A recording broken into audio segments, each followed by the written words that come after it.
this. Okay. All right, here. So there are 4. So module number 3. Okay. The learning objective, we're going to be what we need to know here, how to create / interpret a histogram, shape, center, and spread are the 3 components of numerical distribution that we're looking at. We're going to be looking at in histogram, how to identify various shapes of distribution using shape center and spread to describe the symmetric distribution. Okay, so far so good. So the basic idea of graphing and organizing your data is what we want to do is put it into what we call a pictorial form, graphical form. Okay, why we do that? Because again, pictures are worth 1,000 words. Okay, by looking at the picture or what we call graphs, histogram, bar graph, stem and leaf plot, dot plot, right? We're able to actually figure out just by looking at the graph how the graph is flowing, where the center might be, how is the shape, where is all the data value distributed. So we could actually tell just by looking at it at one glance, right? Rather than looking at a table. And that's the whole purpose of graphing and organizing our data, our raw data, into a graphical form. Okay, so far so good. The dot plots and stem plot from this previous model are examples of graph of numerical data. Of course, histogram is one of the most important, right, numerical data that we will be organizing into graphical form. Okay, but when we, so it says dot plot and stem plots, right? Numerical data, single variable. But when you come across a large set, so dot plot and stem plots are usually designated for small data. Okay, probably less than maybe 100 data. Okay. So far so good. But when we deal with a large number of data, for example, we want to collect, right? We want to figure out, oh, what is the average of, you say, you know, males 18 and over in United States? What is the average weight of the male, right? We have to collect a lot of data, maybe thousands, maybe tens of thousands of data, right? And when we come across a large set of data, we're going to be dealing with a numerical data. We're going to be dealing with, rather than using what we call this dot plot and stem and leaf plot, we're going to be using what we call the histogram or box plot. Okay, so far so good. Any question there? Okay, one of the disadvantage of stem histogram and box plot is that we lose raw data. Okay, that's the one of the disadvantage of your histogram and box plot. Okay, dot plot and stem and leaf plot, we do not lose the raw data. We know exactly what that raw data is. For example, when you look at the stem and leaf plot, okay, and we went through this yesterday, what is the youngest person that is here? Okay, and they're talking about ages. Who's the youngest person? Henry. Who will be the youngest person in this stem plot right here? Henry? Right here. 18, right? 18, very good. So therefore, this right here represents 18. That will be your youngest person, as you could see. So just by looking at here, what will be the oldest person right here? So Cameron?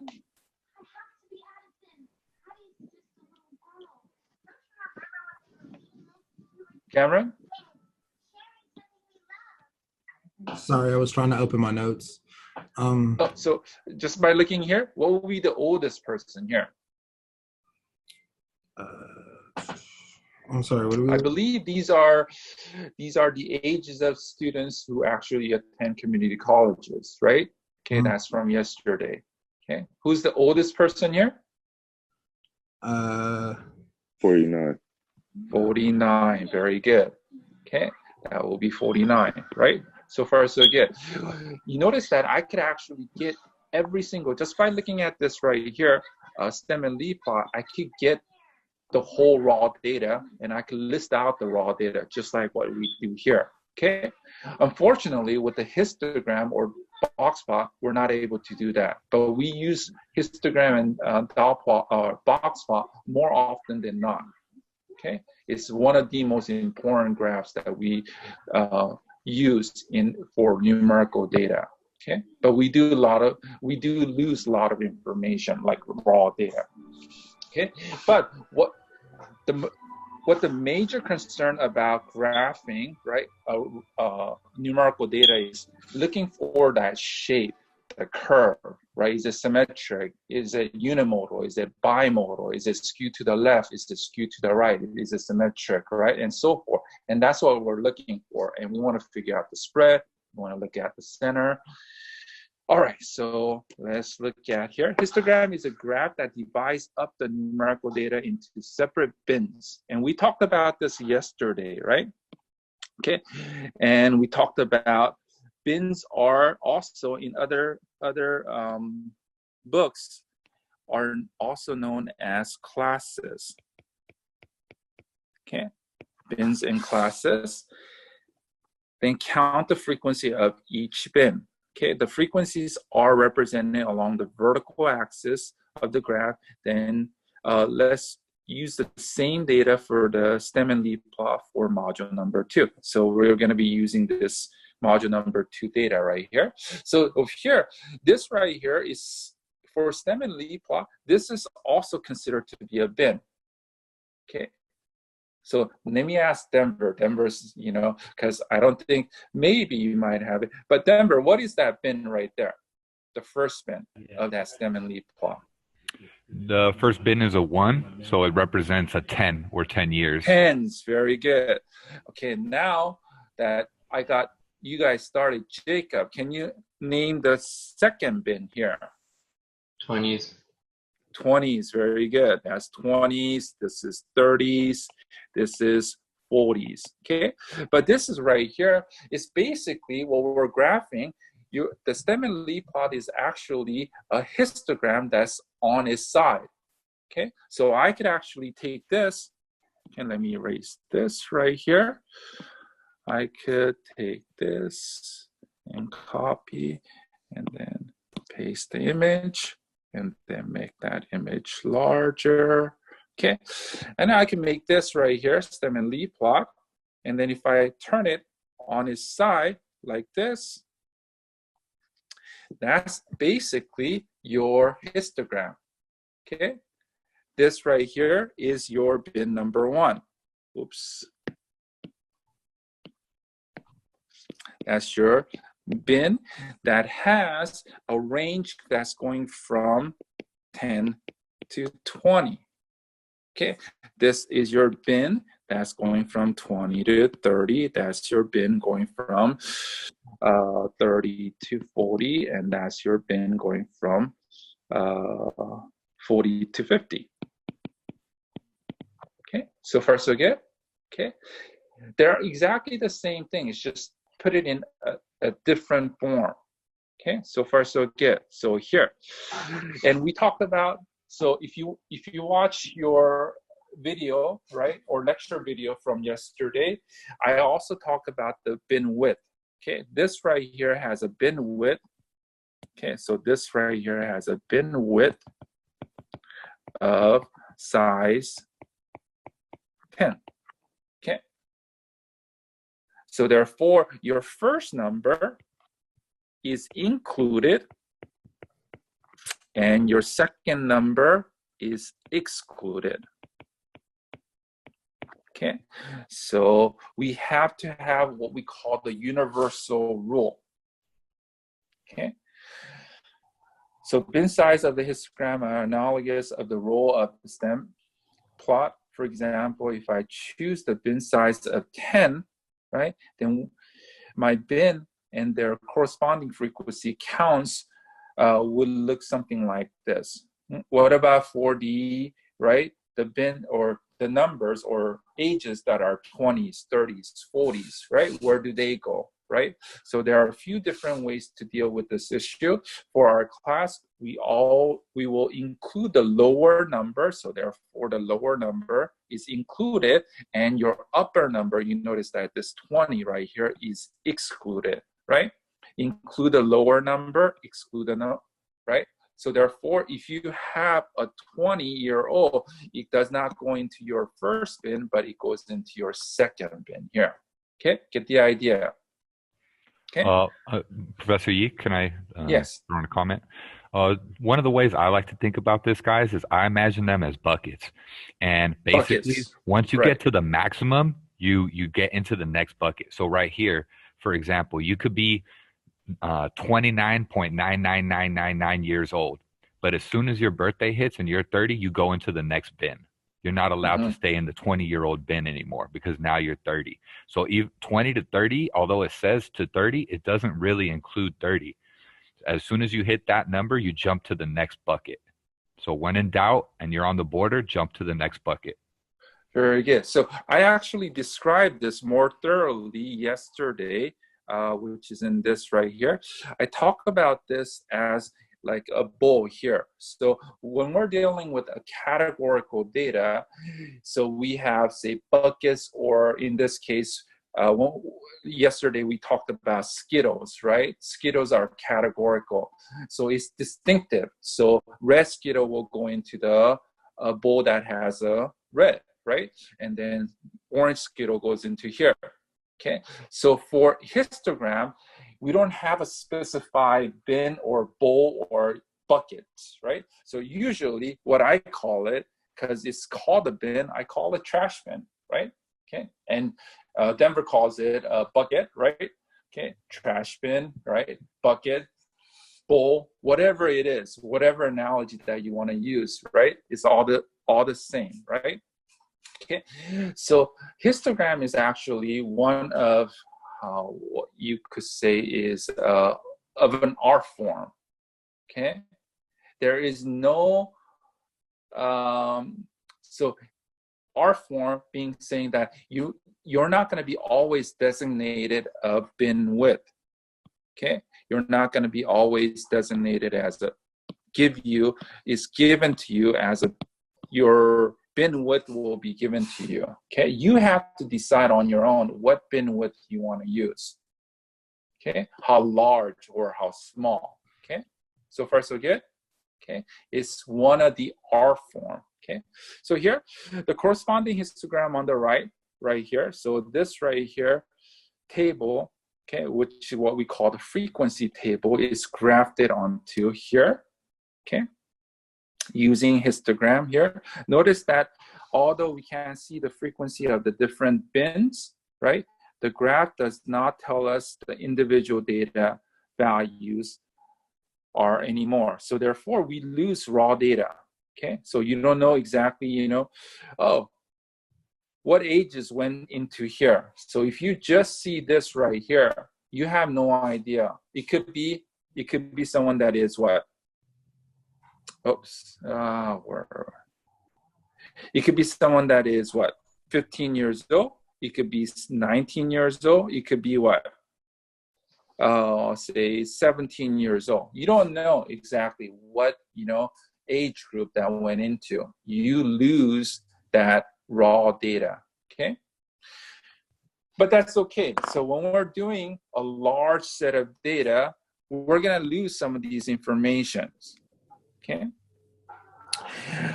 Changing bit size can be dramatically or drastically change the histogram appearance. Like I said, it's an R form. Histogram is just an R form, right? Okay.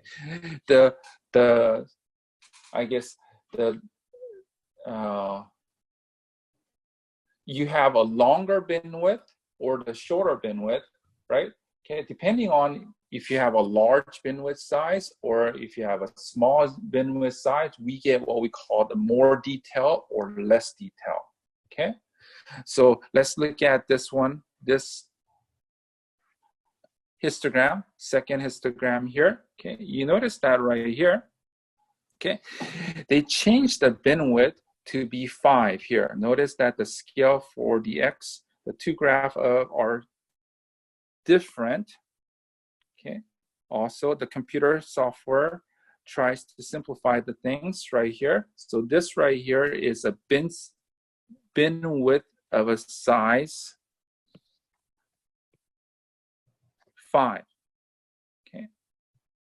It shows below here. So it goes from 15 to 20, 20 to 25, 25 to 30, 30 to 35, and so forth. Okay. Oh, by the way, what's the one of the difference between the histogram and a bar graph? Hugo, can I ask you? The bar graph usually has spaces. Right. The We have usually bars. Bar graph does not, the bars do not touch, whereas histogram, right, they will always touch. But you're like, oh, what about here? They don't touch here. Why not?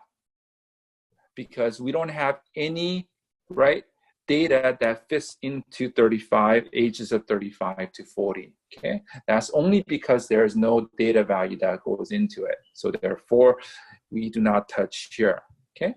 Because there's no data, right? It's not actually touching, but it's because there's no data, okay? But all histogram, the bars are always touching here, okay?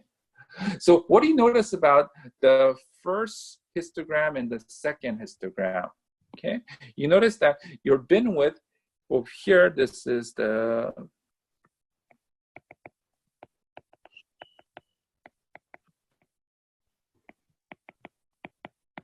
size 10. This is a bin width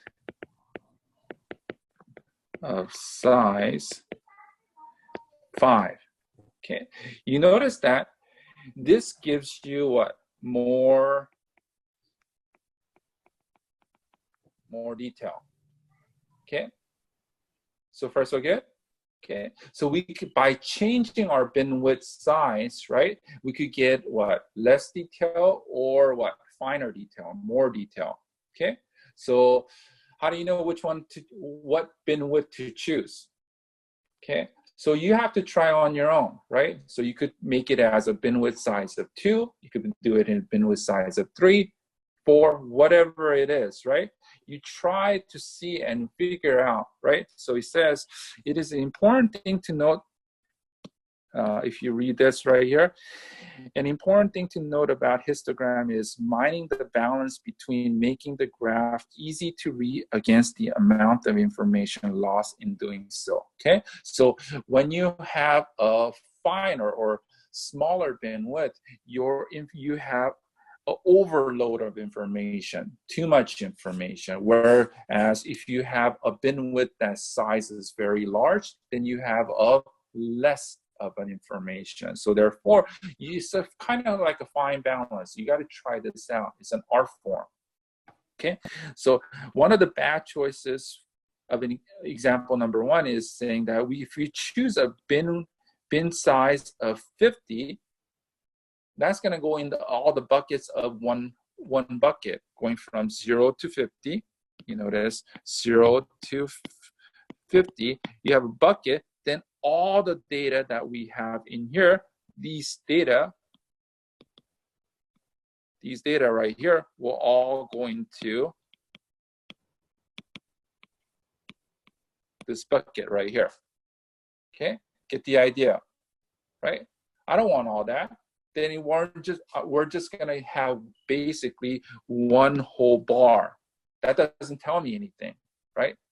Okay, you lose out on a lot of the fine detail or information. Okay, one of the other bad choices that you're making the bin size to be too small, which means that you're gonna have 50 bars there, right?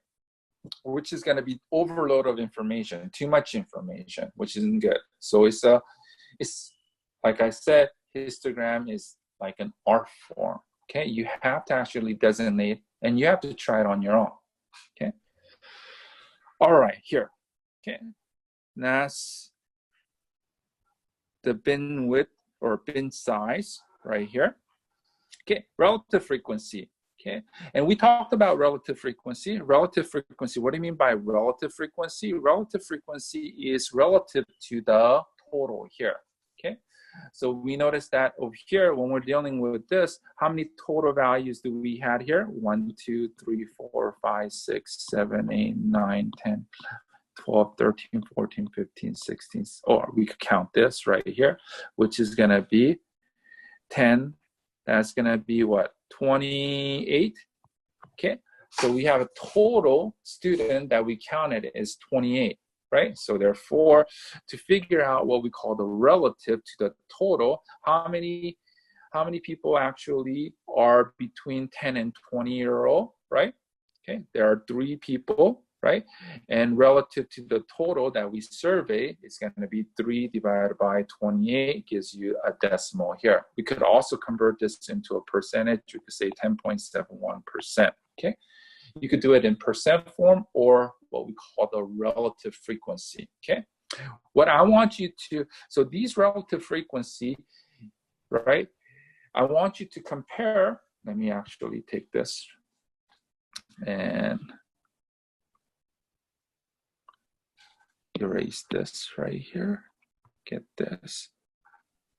I'm gonna actually cut this, copy, paste here. Then let's see here.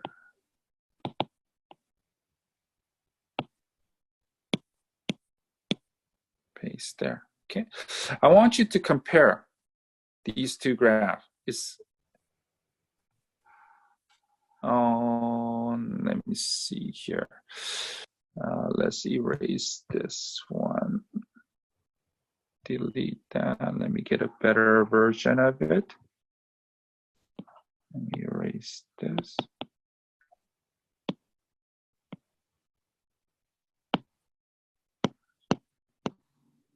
Oh,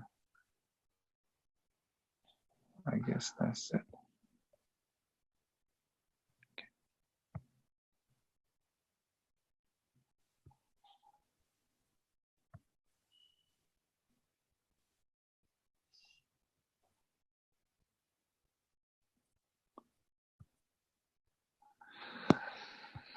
So notice this right here. When you compare these 2, this is what we call the frequency histogram. Oops. And we have relative frequency histogram. Do you see a difference here? Do you see a difference? Let's ask Andy. Andy, do you see a difference? No. Not really, right? They look exactly alike, right? Yes. Okay. Yeah, the only difference here is that because this got cut off, okay, the only difference between these 2 right here is actually this right here is the increments here, 0.1785, and this is 0.3571, and then this is 0.5357, whereas this one is 15, 10, 5, and 0. Okay, the only thing is that this right here is the frequency, whereas this is a relative frequency. Okay, the increment is different. Okay, but they are exactly the same thing. They look exactly the same. Okay, so what we use for here is to figure out, okay, oh, what percentage later on, then we could figure out. We use a relative frequency histogram often because we could convert that into compared to a relative to the actual total, okay, relative to the total here, okay, total, which means that relative to the whole. So therefore, we're able to actually figure out the percentage. Okay, so percentage, this right here is about 10.71%. Okay, oh, that is bad. Okay, so let's actually change that. That right there is about 10.71%. We're able to figure out, right, what percentage of the bar represents to the total. Okay, so far so good. Okay, any question? Okay, but more importantly, right, what we want to do is figure out the shape of the curve. Okay, a few more things on histogram. Histogram are very common and widely used to display data. This is because they are excellent at showing the important features of numerical data set. Okay, the key thing that we're going to be looking at are shape, center, and the spread. These are the three characteristics that we're always going to be looking at when we're graphing a histogram. Okay, here are some various shapes that are recognizable among histogram. This is what we call the normal. Okay, and later on when we graph a normal, this looks something like a bell-shaped curve. Okay, a normal. Okay, skew to the right, skew distribution or skew. Okay, notice that. How do you know it's skewed to the right? Okay, it's indicated by the tail of the graph. That is the tail. If your tail goes to the right, and is skewed to the right. If your tail goes to the left, then it's skewed to the left. We have what we call this one to be a bimodal, okay, where we have two peaks.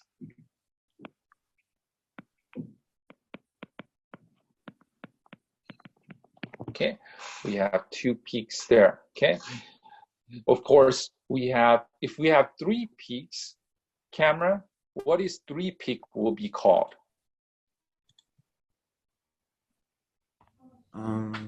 If two peak is called a bimodal, what would be a three peak? Huh? Trimodal. Oh, wrong answer. Anything bigger than two peaks is what we call a multimodal. Multimodal. Bigger than two modal. Okay. Okay, multimodal. So far, so good? Any question? Trimodal sounds good, but anything bigger than that, we just call it multimodal, right? Just like algebra, we have polynomial. So we have a monomial, we have a binomial, we have a trinomial, right? We don't have something called a quadrinomial or quintinomial and so forth, okay? We usually, anything bigger than trinomial, we call it polynomial, okay? Same idea with moles here, okay? All right, so we have, again, we talked about, right? Stem and leaf plot is just another form of histogram that is on its side. It's a frequency histogram that is on its side where your bins are what? Bin size are 10, okay? So far, so good? Okay. All right, key things here, okay? When we're always graphing a histogram, right? We're always gonna be looking at shape, center, and spread.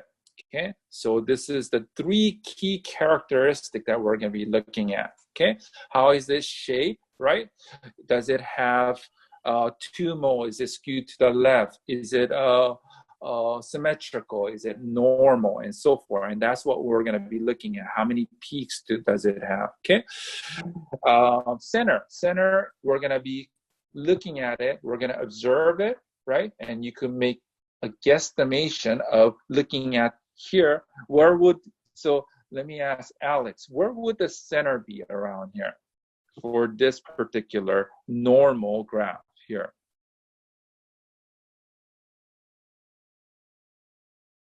Just give me a guesstimation, Alex. Like 26 in the normal. 26, 27, around 27, Yeah, around there, right? Yeah. 27. So that's just a guesstimation. Later on, we're going to be actually formulating and calculating the center. Depending on the shape of the curve, we calculate the center differently. So this center right here will be, so normal distribution, what we call the normally grafted here. This center will have a different way to calculate than this right here, okay? So if you have a skew distribution, we're gonna use what we call the typical measurement of the center to be what we call the median, whereas this one will be what we call the mean, okay? Calculating your center, okay? Depending on, that's why it's so important how to actually graph your data into what we call the histogram graphical form, and then see the distribution or see the shape of the curve. Okay.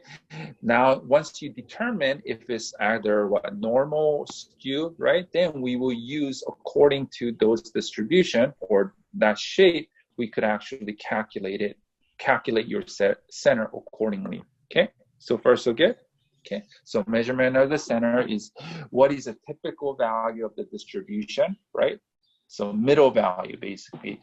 What one value would best represent all the data, okay? A lot of the time when we actually look at this, we're talking about averages, okay? Depending on the shape and the type of distribution, there are a few different ways to decide this, right? Okay. You would choose the most common value, the average value, we call the middle value among other, right? Essentially, if you could only pick one value to describe the entire distribution, what would it be, right? So it would be probably the average, your mean, right? Exactly the center.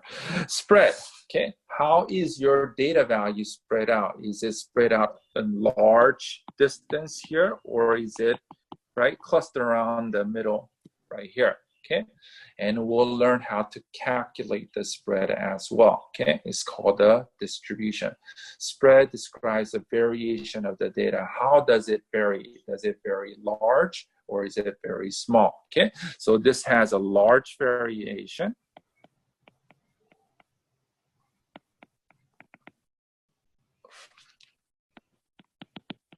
And then this has a small.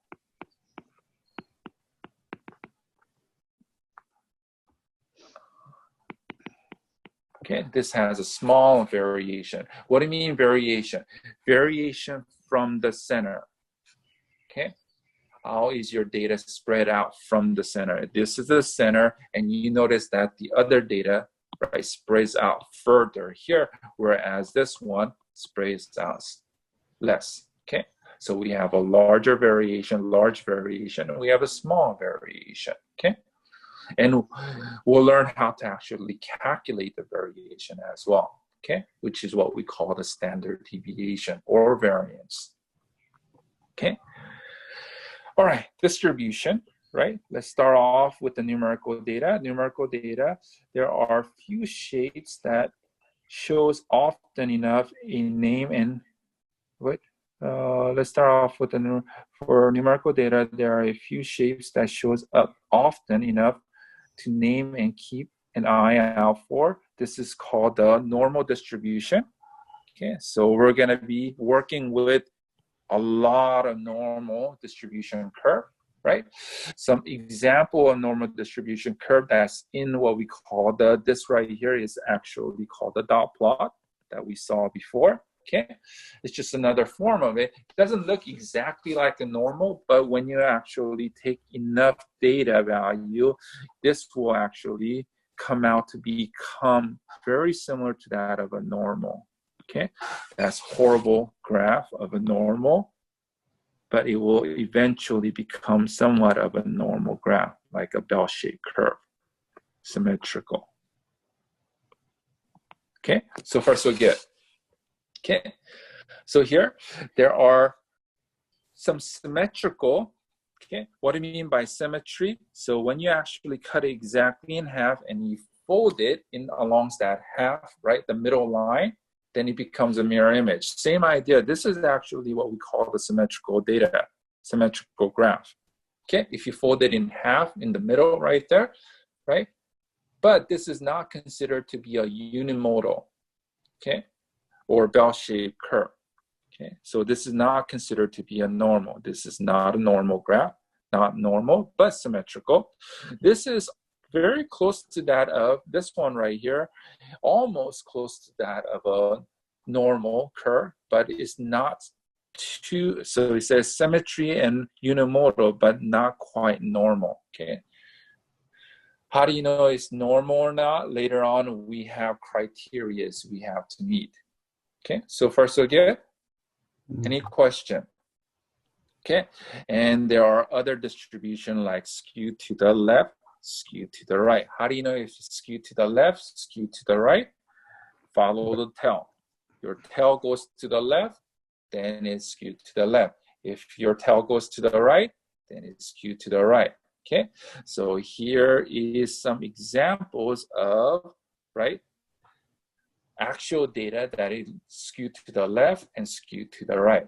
Okay, anyone has, can you think of maybe a distribution, right, that is skewed to the left, a data that is skewed to the left? Oh man, I'm skewed to the right. Anyone kind of think of the age which people first get their driver's license? Yes. Okay, so age, he says, oh, so between, so we have, say, 16, 17, 18, right? Most of the time, then we'll go through this right here, and then we'll have, say, 30, 40, and so forth. And most of the time, we will have a large number here, and then we will have very small number there, right? Get the idea, okay? One other commonly used data or example data that we have is called the, of course, the income inequality. That's a hot topic, right? Okay, so your annual income, right? So a lot of people say, oh, okay, my annual income is gonna be what? Say somewhere between, say this is 20K, 30K, 40, 50, 60, and then so forth. And then we would have, say, $1 million here, somewhere here, right? And there are majority of the, right, population here, or majority of the household are gonna fall under somewhere here. And then we have a very few that makes a lot of money there, right? Income distribution is also what we call the right skew. Okay, so first, so good. So there are a lot of examples of, right, in real life, right, the data that are right skew, left skew, and so forth. Okay, okay. All right. Other distribution, we have what we call the uniform distribution, right? Uniform distribution. One of the uniform distribution, I think you guys saw before. Okay.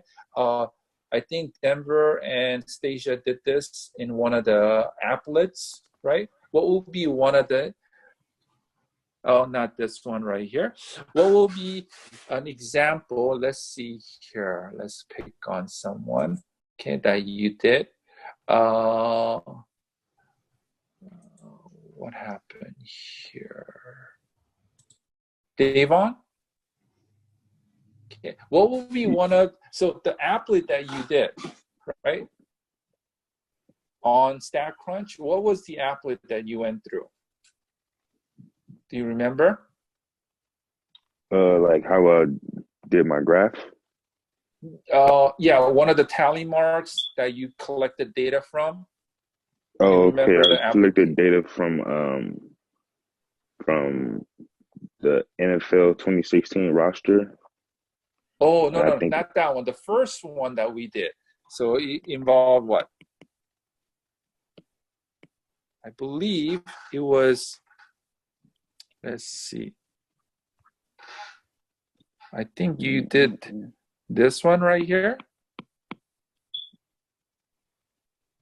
Did you go through that dice applet? Yes? Yeah, I did go through this one. But right, so you made a tally mark. I think you actually saw a video Professor Conley actually doing this as well, right? Yeah. Okay, so this is a dice applet, right? Oops, sorry. Okay. And when we see a dice applet, then we are distribution that is going to be 1, 2, 3, 4, 5, right? And when you actually, if you toss it, say, 600 times, right? If you toss a die 600 times, if it's a fair die, and most likely you're going to have what? Okay, about 100, about right here. It's going to be very similar to that of something like this. Of course, 6 right here. Okay, very uniform, right? Okay, because why? Each dot right here, each dot, which is 1, 2, 3, 4, and so forth, have a what? Probability of coming out to be 1 out of 6, 1 out of 6, 1 out of 6, 1 out of 6, and so forth, right? So therefore, when you actually toss a die and you actually collect those data, most likely that it will end up something that's very similar to that of this right here. Okay? Uniform distribution. Okay? So far, so good. Okay? Of course, there are different distributions over here. We have a bimodal where you have 2 humps or 2 peaks. Okay? We have multimodal, okay, multiple peaks, okay, and so forth. Okay. Any question here? Okay, so there are different distribution. Okay, but more particularly, what we're going to be looking at is we're going to be focusing a lot of the time in the normal distribution. Okay, which is symmetrical and unimodal. Okay. All right. Whew. Okay, a lot of information. Now this becomes hairy, right? This becomes difficult. How to calculate mathematically, how to calculate your center. Okay, we kind of, when we saw this right here before, we're like, looking at this graph right here, we kind of, eyeballed it and guesstimated the center, right? Okay, but how do you actually calculate that center mathematically? Okay, one way to calculate it is that we could use what we call the mean, okay, which is basically one type of average. There's actually 3 averages: mean, median, and mode, right? One of the average right here is considered to be a mean. We have 2 different types of mean that we're going to be looking at, right? It's going to be a population mean and sample mean, okay? So once we identify the shape of our distribution, we need to start getting more specific about describing it, okay? Getting more information out of it. The next piece of information to note is, where is the data generally located, right? We answer this by looking at what would be a typical value. Typical means where is your typical center. Okay, the problem is that there are a few different ways to find the center, right? Depending on the shape of the curve, okay? One way to do this is, the mean is the best measurement of center for a symmetrical distribution, okay? Symmetrical distribution, okay? The mean is a balancing point, okay? In which you take all your data value, add them up together, and divide it by the number of values there.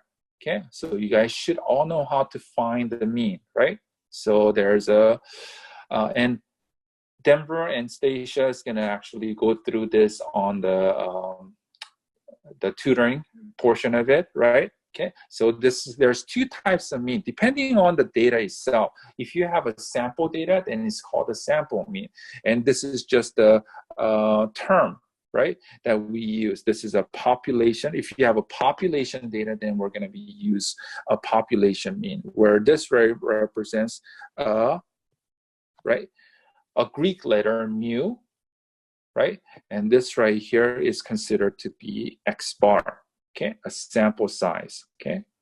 So this is your population, right, n represents the population size, and we have lowercase n represents the sample size. This is sample. and this is your population. Okay, so far so good. Okay, so we need two, so here's a star, so this is very important. So we need two versions here, as later on we will use the sample to answer question about population. So it is important to be able to distinguish between the two quickly, right? Population version is called the parameter, and sample version is called the statistic. Like I told you before, on the first day of the class, right? The class is considered to be what we call statistics, right? So therefore, right, we're talking about a sample data, analyzing sample, okay? Parameter, if we have a parameter, what we call population, we don't need statistics, okay? So here, this gives us a balancing point of the distribution, okay? Example, so how do you figure out the balancing? So here is some values here. So this is from here, right? 1, 2, 2, 3, 3, 3. So they added all these value and divide by the number of data, 1, 2, 3, 4, 5, 6, 7, 8, 9, 10, 11, 12. And they're divided by 12 to figure out your mean, okay? So far, so good. And you could also figure out the mean for this one as well, okay? All right, mean, okay. Another here, okay. Calculation is how to actually calculate the distribution. Unfortunately, I kind of ran out of time, okay? But I trust Denver and Stacia to actually kind of go over. Hopefully, Denver, you are showing this in a table form, yes? Okay. You're talking So about like the different formulas? So using this formula right here, so I want you to definitely, if you have time to do one or the other, I want you to show them the sample standard deviation. And when you have a data, say suppose you have X, we're gonna have a data, say 1, 2, 2, 3, 3, 3, 4, 4, 4, 5, 6, something like this, right? Oh, I got you. And then the next column will be like the X distance minus for X that bar, point. right? Good. And then we have X minus X bar quantity square, right? Yep. I know and then exactly what we you're talking want about. to sum up the X minus X bar quantity square here. Okay. So far, so good. Okay. So, yeah, go through. It's similar to this right here, but I think it's better to do it this way right here, right? Okay, go through that and then sample standard deviation and also calculate the population standard deviation. Okay, and then go through some of these problems there. Okay, all right. So I'm kind of over the period here, so they'll go over this the next hour, okay, with you guys. Okay, we're out of time. There's a lot of information here. Okay, all right. So I'm gonna actually toss. Okay. All right. I'm gonna make I think Denver. Professor Conley is need you to jump into something too. She's yeah, I saw that too. I'm gonna pass this host to Denver. Okay, and then I'm gonna. Okay, all right. So you guys have a great day. Okay, I'll see you guys next time. Okay. Thank you. Thank you. All right, everyone. I don't know. I'm sorry I tutor so many groups. I don't know if you guys have worked with me before on like this kind of, with me and Stasia before in this kind of a thing. But since this is a mandatory session, I figure let's try to get as much work done as we can since we all have to be here anyways. Let's work on the work that you guys have to do so you have less to do after this. Now, I know that was a ton of information and this section is hard. So it's not just, you know, no matter who's lecturing or whatever, it's going to be tough. So let's go ahead and take a 10-minute break. Let's come back at 11:05, guys, and then we'll just hit it hard for 45 minutes. We'll get some free spins and stuff, and I'll get you guys out of here on time, okay? And hopefully at least understanding the basics of what you guys need to do to succeed. Okay, so let's come back at 11:05. Please put your coffee up, your little coffee icon, if you could, in the participants section. Really fast before we all go, just have some paper and pencil like out and ready for when we come back from our break, just so we can all go through the math portion of that, like the calculations portion of that, because it can be a little bit tricky. But if we're all just taking notes together and just doing it step by step together, we'll be fine. Just get some paper out and then we'll be good to go.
It's 11:04, but I just ate probably 2 dinners worth of pasta, so there's that.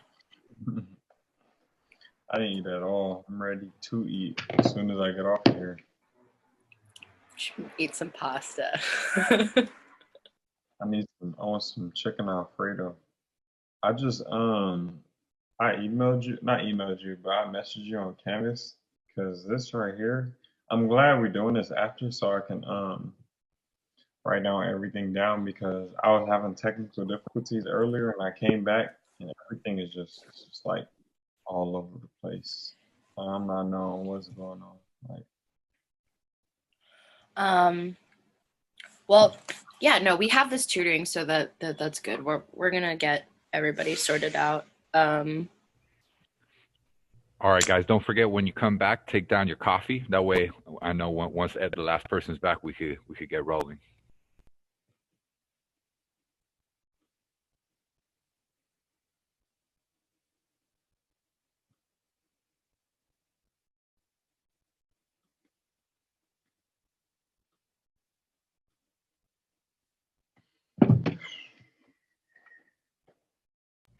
All right, everyone.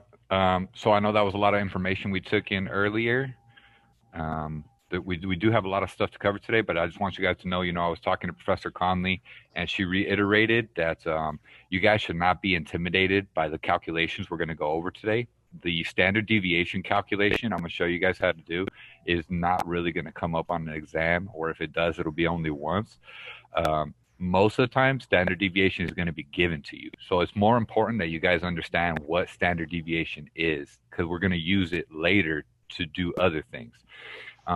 So do not be intimidated by this algebra. You're not really going to end up doing very much of it anyways. It's more important for you to understand like what's going on with this stuff. All right. So real quick, I'm going to power through the rest of the section in the text. And then we'll pick it up with actually showing examples, and I'll help you guys with the worksheet and actually knocking out some of the work that you guys got to do today. Okay. So back to this part here. You guys can all see the text on my screen, right? The textbook? Yeah. Cool. Yeah. So I know he flew through mean there a little bit, and I don't know if anybody else was confused or whatever, but I just want to reiterate. Do not let this intimidate you. It just means average. Yeah, we're in statistics, so learn the language. It's population mean with a mu, okay? And sample mean is X bar, and that's important. But really, these are averages. The first time you guys worked with averages was in grade school. So you guys, what I'm saying is like, this stuff. Don't let the fancy summation notation and all this kind of stuff discourage you. It's very easy. All this is saying, this Greek letter here with the X over the N, all this is saying is add them all together, divide by the total. What does it say over here? It says the same thing. It says add them all together, divide by the total. That's it. So looking at A here, 1, 2, 2, 2, 3, 3, 3, 3, 4, 4, 4, 5, 6. If I want to get the mean or the average of those, look, all I got to do is grab my calculator. 1 plus 2 plus 2 plus 3 plus 3, till I get all of them in there. 40. All right, I add them all up.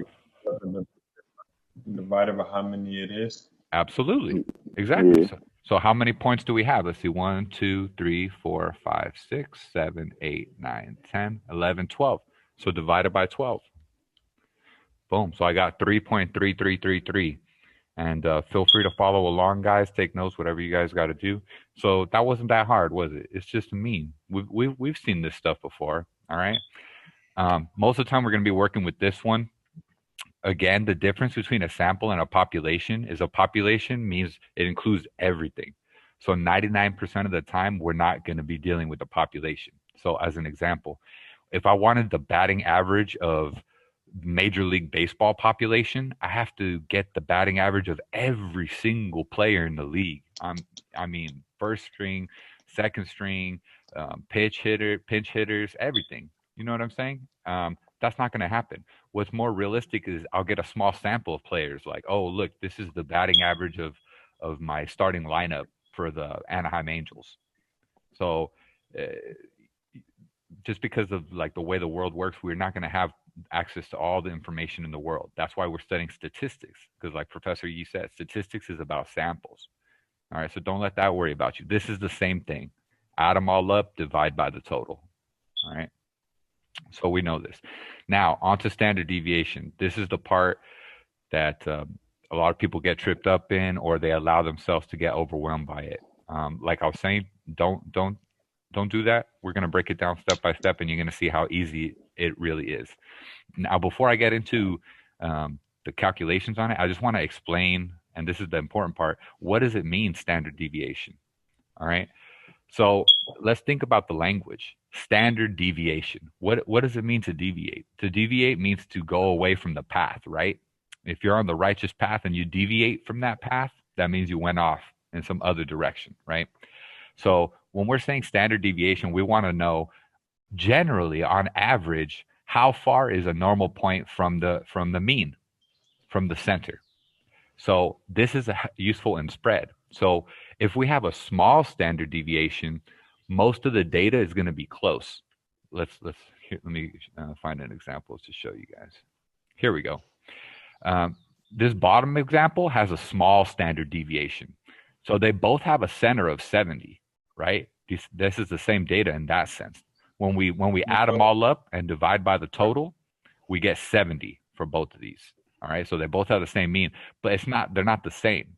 So that's where we use standard deviation. Standard deviation helps us understand, hey, are we looking at something like this, where there's a small standard deviation and all the information is really close together? Or are we dealing with a large standard deviation where, man, some people were way over here down at 30, some people were way over here over 100. So both of these examples are average, our mean is 70. But can you see how that's not enough information to really help us understand what's going on? So that's why we have standard deviation. And standard deviation is just a number that we have that helps us measure this. So the bigger the standard deviation, the more it looks like this top situation. The smaller the standard deviation, the more it looks like this bottom situation. Because the deviation, the distance, because a deviation is like the distance from the average. So your standard deviation is smaller here. You see that? The amount you deviate from the center is much smaller on average here. Over here, man, this guy is deviating by 30. This guy is deviating by 50, right? Nobody's deviating by that much over here on this data. They're deviating only by a small amount. All right. So let's make sure, once we get comfortable with the language, you're going to see how the rest of this just melts away. And it turns out to be a very simple thing. So what is all this crazy notation here? This is just basic. Let's focus on the right one too, sample standard deviation, because like I said, most of the time we're not going to deal with population, although as you can see, they're basically the same. So this big E, this is called epsilon, and it just means add them all up. It stands for summation, but in plain English, it means add them all up. So what this is saying here is you're going to take X means a point, okay? You're going to take a point and you're going to subtract the average from it and square the result. All right. So X represents any one point. Any one point. And then remember, X bar represents the average. So let's pause here real quick. I'm going to pull up a sheet and let's actually start doing some of this stuff. I was earlier, or I actually wrote like some questions for this section that we could work on. Let me pull those up. You're basically measuring the distance with that. So you're saying how far away is this point from the average, right? So if you have a point that's like 65 and you know that 50 is the average, right? 65, the difference between 65 and 50 is 15, right? And that would be the deviation. So what we're doing with this formula is just like a fancy way of finding out how far away our data is from the average. That makes sense. Yeah. All right, thank you for that, Stasia. That's excellent. It's exactly what standard deviation is. It's on average, how far is our distance from the center? That distance from the center is called your deviation. So what is the standard deviation? What is the average deviation from your center? Okay, So real quick, let me share this with you guys. Cool. So this is a very simple example that has only 5 points of data, okay? So focus on number 6 here. Your basketball team has 20 players. So that's the population, right? Here is the points per game for 5 players in the 2019 season. Adam, Gus, Robert, Jack, and David. Now, I realize I have the answers up here, but that doesn't matter. What matters is to understand what's going on. So we need the standard deviation. Which formula should we use? So whenever you get a question like this, you just got to ask yourself, are you dealing with the population or are you dealing with the sample? Now, the population is 20 players, but we don't have the points per game for 20 players. We only have points per game for this sample of 5 players. So we're going to use the sample mean and the sample standard deviation. So now, what is the mean? 23 points. How did I get that? 20. Well, let's see. Added them all up together and divided it by 5.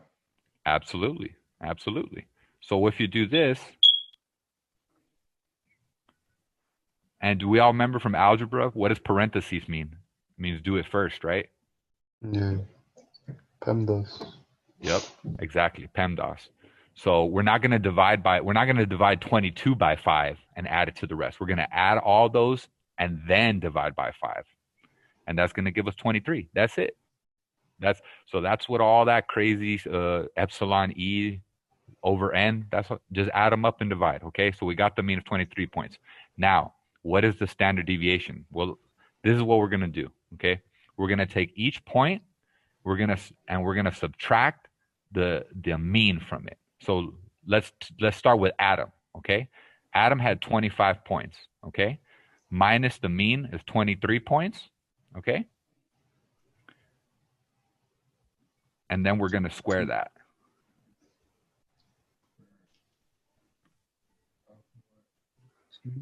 Okay, so what's that equal to? 25 minus 23 is what? 2. 2. And then 2 squared is what? Oh, 4. And remember, just for a quick refresher, I know we all know this, but squared just means multiply it by itself one time. Cubed means times 3 times. Okay? all right. So that's Adam. All right? Now what's the next person? Gus. All right, so Gus had 21 minus 23 squared. Whoops. Squared. All right, 21 minus 23, what is that? Negative 2. 2. Negative 2. And what is negative 2 squared? 4. 4. Now from that exact moment, we can see why we're doing all this business about squaring, to get rid of negatives. Because if we had negatives, they will be canceling each other out and we'll be getting like 0 standard deviation. But it doesn't matter if you're under or over, the distance is still the distance. So just realize that the reason we're doing squared is to get rid of negatives. Whenever you square a negative, it becomes positive, as you guys just saw. All right, so the next one, 24 minus 23, what is that? 1. And what is that squared? 1. Very 1. good. Very good. Okay. So the next one's pretty easy. 23 minus 23 squared. What's that? 0. Very good. All right. Last one. 22 minus 23 squared. What is that? 1. 1. Excellent. All right. So now we have all of our squares of difference. Now we just add them. Okay. 4 plus 4 plus 1 plus 0 plus 1 equals 10, right? All right, so now let's go to our formula. What's the next thing we have? Oops. I'm sorry, go ahead with your question. No, Sam, so you got 10, so you just use the formula to get the standard deviation? Oh, we're almost there. So check it out. We still have to do a few things to get the standard deviation. So where we're at right now is we just did this top crazy part. You see where it says epsilon x minus x bar squared? What Yep. was X bar? It was 23. It was just the average points, right, Average, for our right. sample. All right. And then what was X was we took each person. We Number. took Adam Yeah. and Gus and whoever the hell, and then we squared it. And then the little e means we added them all up, right? That was when we got 10, right? We did 4 plus 4 plus 1 plus 0. We got 10. So now we got to do is divide by n minus 1. All right? Right. So what is n in this situation? 10. Well, hold on. That was the last number. That's like our working number. So that's really on the top, right?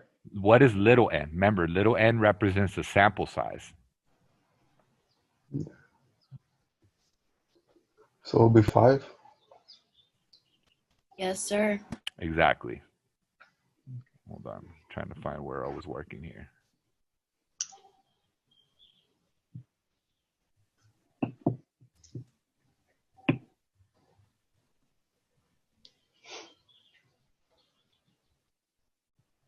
Okay, my bad. Yeah, so since n equals 5, because we have 5 samples, n minus 1 is equal to 4, right? So the next step is we take 10 and we divide it by 4. All right, and that equals 2.5. Feel free to follow along on your calculator. All right, and then going back to our formula, the next thing we need to do is, I believe, all right, so now, as you can see, we're trying to get to S. So we already did this stuff. That was we got the average, we subtracted them and squared it, added them up, divided by 4. Now we just take the square root. So for that, you actually have to use your calculator, of course. So the square root of 2.5 is equal to 1.58. 1.58113.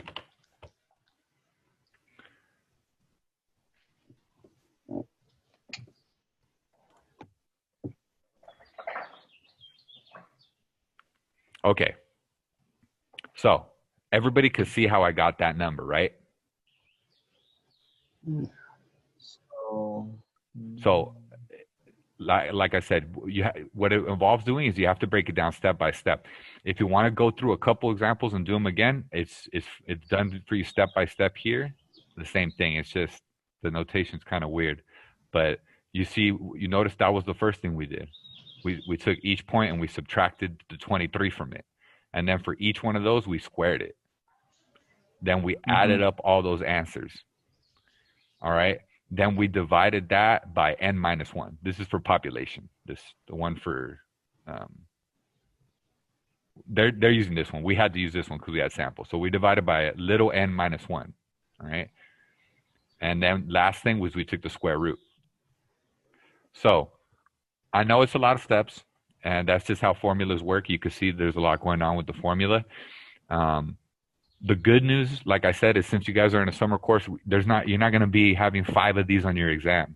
If there's going to be one, it's going to be a very simple, small example like this, and it's not going to be worth 80% of your grade.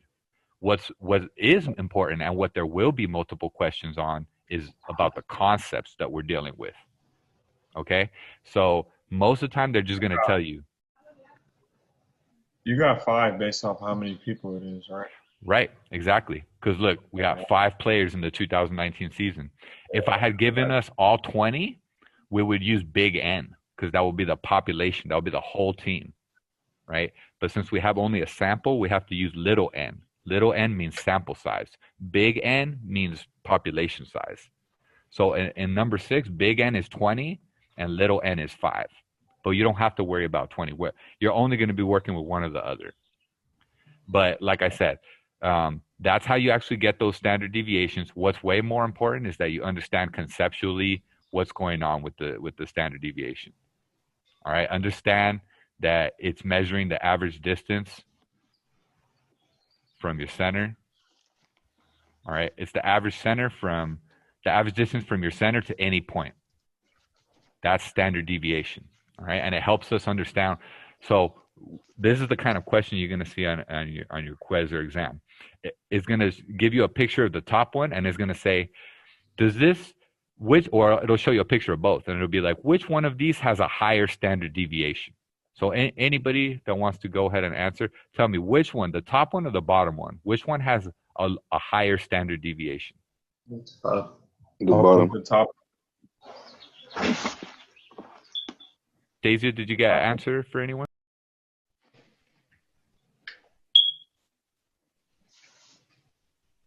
Oh, all right. Well, I'll tell you what. I'm gonna give everybody a spin today just because it was super hard. So we'll just say that everybody got that one right. So for those of us who are still a little confused on it, the reason it's the top one, the reason the top one has a standard deviation is because look how spread out it is.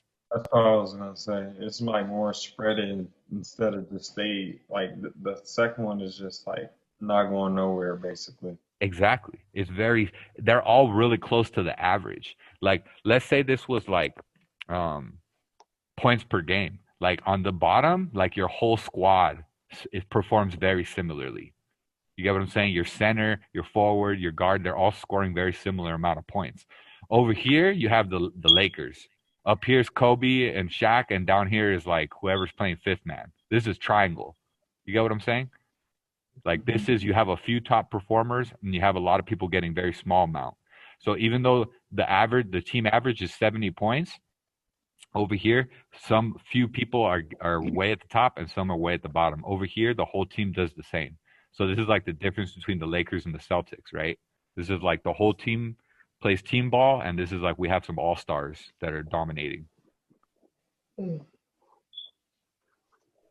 So like this stuff's real life. So that's why standard deviation is a measure of spread. So that's what hopefully you can remember that. Whenever you're dealing with spread, it's standard deviation. So it'll ask you a question like that. It'll be like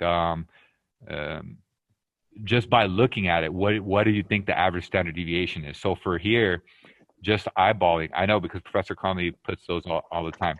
You can see that the lowest score is like 60 and the high score is like 80, and they're all, so you would say, I don't know, the average standard deviation is probably like 2 or 3, right? Over here, the standard deviation is like 10 or 15, maybe 20. It's like way out there. All right. Okay. So with the last minutes here, I want to go over like the stuff that you really need to know from the earlier stuff, because I know we kind of flew through it. So again, a stem plot, you could think of it as like a flower, right? And a flower has one stem, but many leaves, right? Or many petals, right? So this stem here represents 10, and it has 3 petals or 3 leaves. Over here, you have one stem and many petals. Because on the exam, it's going to like ask you to compare, like, what kind of a chart is this? So here's another one that you guys need to know. This one right here. This is a frequency chart. And it's real easy, a frequency table, sorry. And the easy way to say it is that it's a table, so it has a square around it, and it's talking about frequency. So pretty easy to identify. Histogram. Can anybody tell me for a spin, what's the difference between a histogram and a bar graph visually? The histogram is connected and the bar graph isn't. Excellent, excellent. Anastasia, can you mark him down for a MVP spin, please?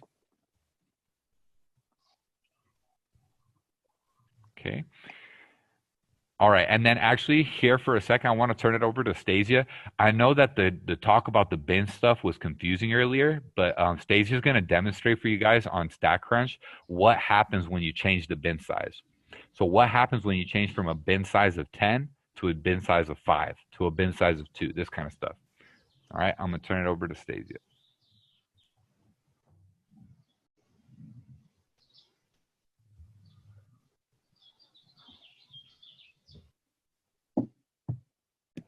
Sorry, guys, I like lost you for a second and couldn't see you. Okay, share my thing. Okay, so I just have a histogram up over here. I got this from the stack, like one of the data sets that Angie put up. So here we have our bin sizes at from 0 to 5.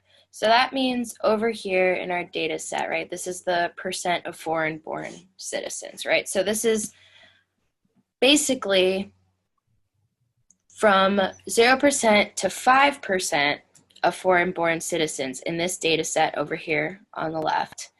It shows up 15 times, right? So any of these data points that are between 0 and 5 show up 15 times, right? And that's what the rest of this graph says. So from 10 to 15%, that shows up, what, like, I don't know, maybe 8 or 7. Well, actually, it'll tell us right here, 8 times the frequency. So if you hover your mouse over the top of the graph, it'll like let you know what the frequency is. So you're not like sitting there and looking at like, oh, what does that say?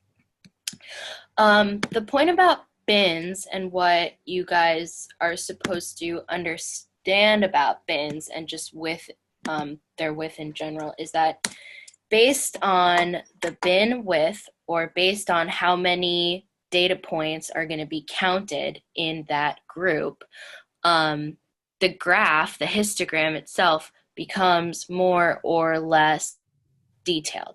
So if I have the width over here at 2, we can see that that's a pretty detailed histogram. Like I can clearly tell that that is a right-tailed graph. And yeah, the way that I know, by the way, what that's a car going off. The way that you can tell which how the graph is skewed, if you look over here in this space, I know that it's on the right side and I could physically write the word right. So I could literally just write RIGHT over here and I would know that it's right skewed. If it was flipped and I could write left over here on the left side, then it would be left skewed. So that's just a trick that I do. But we notice here we got 0 over to 4, I guess. Well, they're doing, yeah, from 0 to 2, and then from 2 to 4, and then over here at 5, we have a more detailed graph, right? But then if you make your width size really big, like let's say I did 15, right? That's the same graph. Like the data hasn't changed. It's still technically right skewed, but it is just far less detailed. And it would be pretty hard to actually make any solid conclusions about this graph or this data because of its detail. So that's just how bin affects, the bin width affects the detail, right? So the bigger the width, the less detail. That's a great job, Stacey. This is perfectly illustrates what you guys got to understand. Another way to think about it is what happens when you zoom in with a camera? You get more detail, right? Or with a microscope. If I zoom in, oh man, look, I can see all that little detail and what's going on with this creature. But then if I zoom out, I see less and less. If I zoom out far enough, I can't even tell what I'm looking at anymore, right? So changing the bin size is like changing your zoom. If you have very small bins, you're zooming way in. I want to see down to the 2, how much detail. If you zoom out, you're like, oh, I only care about groups of 15. I only want to see way out here, right? So changing bin size affects the amount of detail that you could see. And this is important, of course, to understand things. So thank you, Stasia. That was great. And you guys want to get comfortable working with the applets and the graphs and stuff like that in StatCrunch. So going back to what we were working on over here. One thing too that I want to make sure that you guys understand, because it gets glossed over a lot, is relative frequency. I know it seems simple, but let's get some practice with that stuff here. So, no, they all have different points. Okay. Well, here, let me just start a new, go all the way down to the bottom. All right, let's say I have a bag of groceries.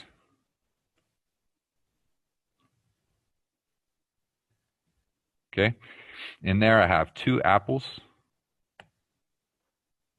3 oranges, 4 bananas, 2 kiwis, and 6 grapes. All right, so let's work with some frequencies here.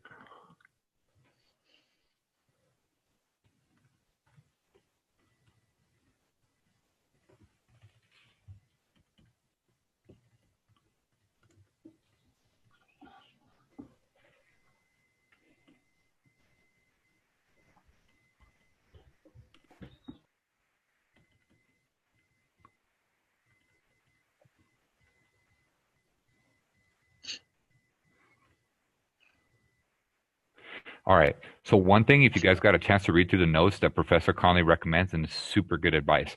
Anytime you're dealing with a frequency table or something like this, if the total is not already written at the bottom for you, go ahead and do it right away before you even read the question, because 99% of the time you are definitely going to need the total. So let's see, 6 plus 2 plus 4 plus 3 plus 2. What is that, guys? 17. 17. Excellent. So we know that the frequency of this is 2. With this information, we could already make ourselves a little bar plot. We could make a bar graph. We can make ourselves a little dot plot, you know, and it would under 1, it would be apples, and it would be 2 dots. Under bananas, there will be 4 dots stacked up, right? Under grapes, there'll be 6 dots stacked up.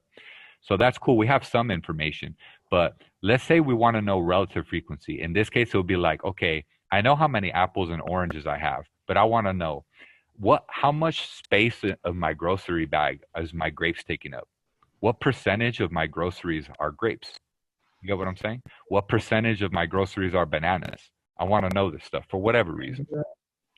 So to do that, we're going to use relative frequency. And this comes up because you guys are going to have questions on exams. Like, let's say I gave you this information and I asked you, what percentage of my fruits are oranges? How would you answer that? Some of us, it may pop out to us, oh, it will be 3 oranges out of 17 fruits. But if that doesn't pop out to you, you have to use relative frequency to solve it. So very, very simple. Relative frequency, you just put the frequency over the total. Let me write that in parentheses here.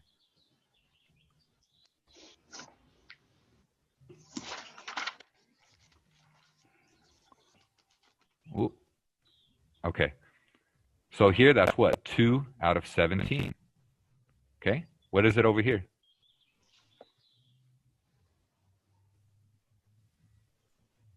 Three out of 17. Out of 17.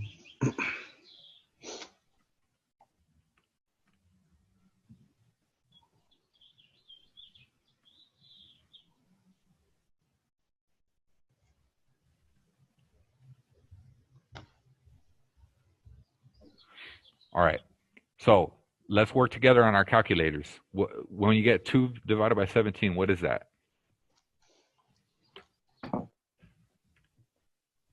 You guys get that? Yeah. Yes.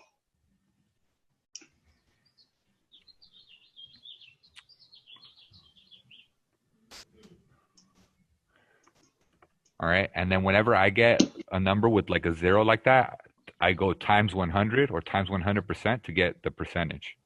All right. Somebody tell me, what is 3 out of 17? 0.1764, so it'll be 17%. Excellent. 17.64%. All right. And let's go. Let's finish it. What's a 4?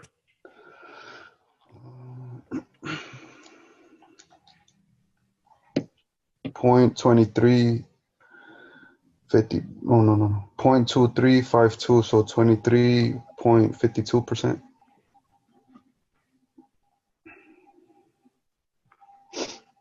All right. Next one. We already know it, right? Don't do double work. How do I know already what this is? This is the first one. It's the first one. Because we already did it.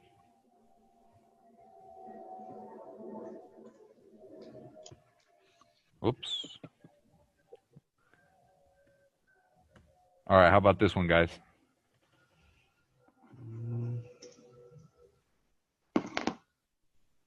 35.29%. So, yeah. Okay, so the reason I wanted to finish it is because here's another trick for you guys. When you're done, if you want to double check your work, which you should always do, especially on an exam, add these up. 2 plus 3 plus 4 plus 2 plus 6, 10, 12, 15, 17 out of 17. So the total should be 23 out of 23, 85 out of 85. Whatever the total is should be the same number, right? Otherwise, you misplaced one somewhere. All right, and then the other thing, when you add up all these, what should you get? 100%. 100% or very close. It might be like a little bit under because of rounding. You know, Yeah. some of these numbers they're like 12 digits long and we're cutting off 8 digits. But let's try it. 11.76 plus 17.64. All right, let me know what you guys get.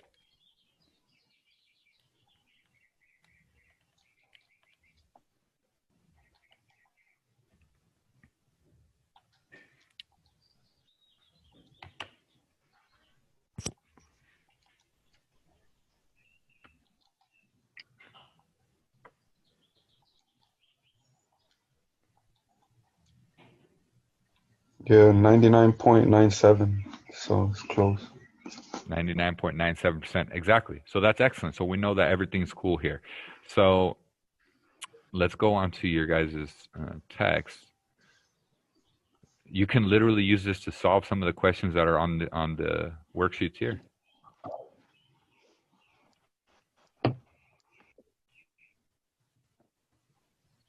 So can you guys see the text? I'm looking at the president worksheet. Yeah.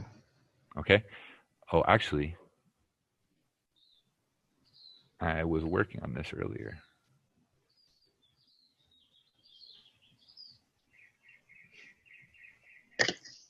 Cool.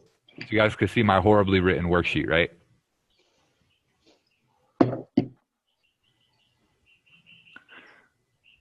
Okay, so just to break it down from relative frequency, can you see how we could solve E now? So E, what percent, and this is what I want you guys to understand too before you leave today. When they're asking you questions like what percentage of this and what percentage of that, it's not always going to be one bin. In fact, most of the time it's going to be more than one bin. And you're like, well, what do you mean by that? Well, let's take a look here. E, what percentage of the 35 presidents did not live to be 60 years old? So you'll notice that when I broke it down into a stem and leaf and then into a histogram. There was a president that died at 46, another one that died at 49, and then there was 5 presidents that died in their 50s.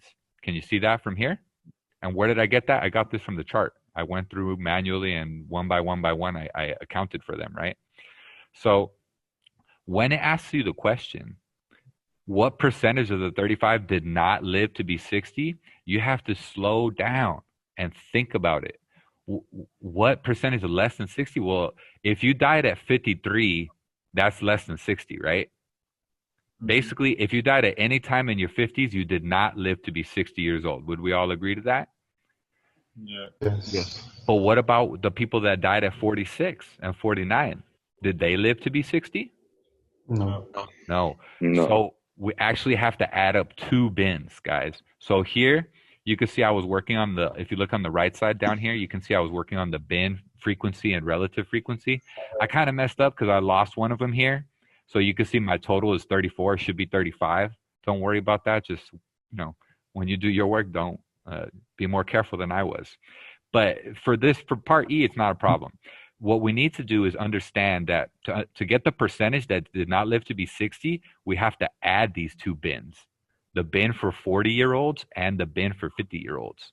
There was 2 people in the bin for 40-year-olds, and there was 5 people in the bin for 50-year-olds. So total, we have 7 people.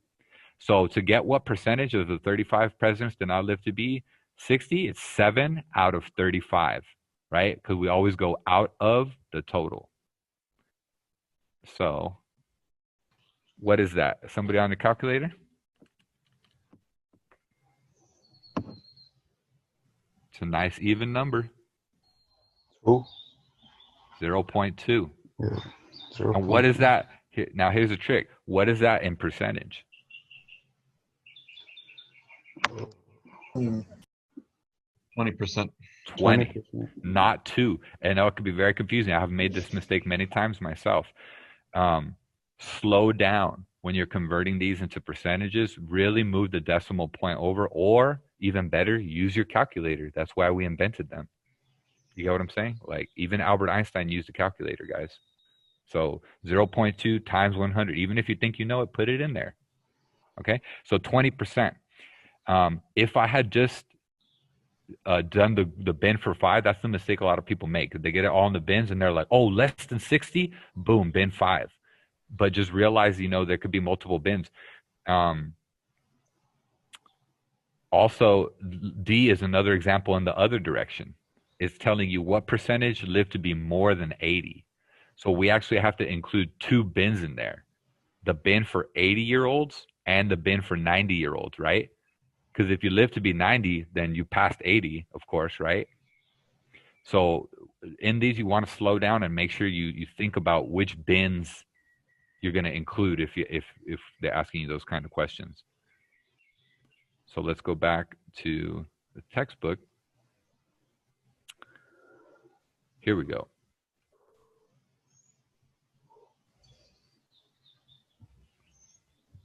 Cool. So here we have a histogram, all right? And it goes from age 40 to 70. And this is the age at inauguration, which means how old were they when they started being the president, okay? Starting with Clinton, from Washington to Clinton. So from like 1776 or whatever, or 82, I think 1792 when they first elected a president, till 1992. So age at inauguration is an example of what? Would you guys think that's a categorical variable or a numerical variable? Numerical. Numerical. Okay, it is numerical. Why is that? Because it has to do with numbers. It has to do with numbers, and the numbers mean something. So example, if I said Obama was 52 when he was inaugurated and Bush was 62, we could subtract those numbers and we would get 10. And that 10 would actually represent something. It would represent the fact that Bush was 10 years older than Obama when he started being president. You get what I'm saying? Yeah. Whereas again, if we were dealing with jersey numbers and I subtract Glenn Rice's jersey number from Tim Duncan's jersey number, it doesn't mean anything. The result is meaningless. So that would be categorical, right? So you guys are all 100% right. It's numerical. What kind of graph is this? I already told you, but what is it? Histogram. A histogram. If I was confused and I was like, is this a histogram or a bar graph? Because they're very similar. What's my clue to know that this is a histogram and not a bar graph? Histogram is stuck together. Absolutely. It's stuck together. And that's a clue to you that, you get what I'm saying? Like the numbers, you could go from one group to another. They're not mutually exclusive. It's not like gray and orange and pink where they don't have nothing to do with each other. The age from 45 to 50 is right next to 45 to 50. So it makes sense that they touch. You get what I'm saying? All right. What is the shape? You get a spin for that, by the way. Sorry. Oh, no. Excellent. Thank Chime you. in at any time. All right. In the last couple minutes here, let's try to knock out this for you guys. Remember, when we're dealing with shape, you can only have left skewed. Like Stacey was saying, you should be able to write left right here if it's left skewed. If it's right skewed, you should be able to write right here. It'll be an empty space. The tail will be on the right side. There's normal distribution, which looks like a camel back, right? Goes up in the middle and comes back down. It's very even. There's uniform, where it doesn't vary very much. It's like almost all the same. So of those, which one do you guys think this is? The first one you did, the normal one. Normal, very good. It kind of looks like a camel back, right? Look how it goes up, and then, or a mountain, however you want to think about it, and then it comes down the other side evenly. So you would write here normal distribution. So label the axes real quick here. The axis here is representing what? What does this 40 represent? 40 what? 40 cars, 40 motorcycles? Age, yes, age. 40 years, right? So we would write here, write age, and then parentheses, years. Because you guys are right, the variable is age. And then in parentheses, we just write the units. because we're not measuring their age in seconds or months or minutes or whatever. It's years, right? And then, so what about the y-axis? What does this represent? This is kind of tricky. Frequency. Who said that? Hugo? Yeah. Excellent. Please You give get him a the spin for spin. that. Yes. Actually, this is wow, excellent. Hugo has 3 spins today. So Hugo's carrying the squad, guys. But let's not make this a Lakers squad, all right? Let's try to be more like the Celtics. What? In the sense that we don't have a distribution of MVP points, right? Right? We want everybody to have some spins. Exactly. We got Hugo over here driving 40 points on the board. Meanwhile, Rick Fox is over there sitting with 4 points. What's going on? I was just All right. going to say that the Celtics suck because Boston is gross. And I used to live there, so I know that for a fact. We'll definitely take your word for it. All right. So we're out of time, guys. I want to thank you guys for paying attention. You guys have some work to do today. If I was you, I would take a break, gather your marbles. I tried to go over the concepts stuff with you guys so you guys could do the work on your own. But just to be clear, you want to go in there and complete all the modules that are listed under Thursday, which is, real quick before I let you go. Oh, do we have time to do spins, or Yeah, should absolutely. I just do? Go ahead and start them if you wouldn't mind. All right. So let me get them up. Really fast about normal distributions. The reason, or one of the reasons why they are called normal distributions, are because if you notice on each side, the data points are roughly the same distance. They have the same standard deviation, right, from the center. So the reason why mean is the best measure of center for a normal distribution is because you have both sides are going to be roughly the same or average distance from the center. Exactly. It's a great point, Stacey. Whereas if we had skewed, imagine the center's over here, but most of the center might be here, but most of the data is to the left of it. So that's why we don't use mean when we're dealing with skewed data. We use something called the median, but we'll get into that next time. Go ahead whenever you're ready with the spins. Okay, so okay, we got. Sorry, guys. So we have 2 for Davion. Okay, so then that's 3 points. Nice work. And then we have 3 for Hugo. 2, 3. Oh man, 5, 6, 7, 8. Great. 8. Nice. Wow, you guys are killing it. Okay, and then we have 1 for Henry. 3. Great. Cool. All right, guys. I know it was a bit dry today. We had a lot to cover. Feel free to join any of the other open tutoring sections if you need more help. I know there's some available later on. If you have questions, you can email me. I'll put my email in the chat once again. Or you can reach out pronto or whatever. But for me, this is the best way. You also have your notes, right? So if somebody needed some notes, they could reach out to you. Yeah, absolutely. I have like guided notes from several of the professors' lectures and just stuff we could go over. But don't worry, guys. This is just like a tough patch. It gets easier and harder as it goes along. But if you're handling and you're still showing up to class like you are, you're going to succeed. So just stick with it. I'm proud of all you guys, all right? Have a great day. Thank you. You too. Thank you. Bye, everyone. Bye. Thank you. Yeah.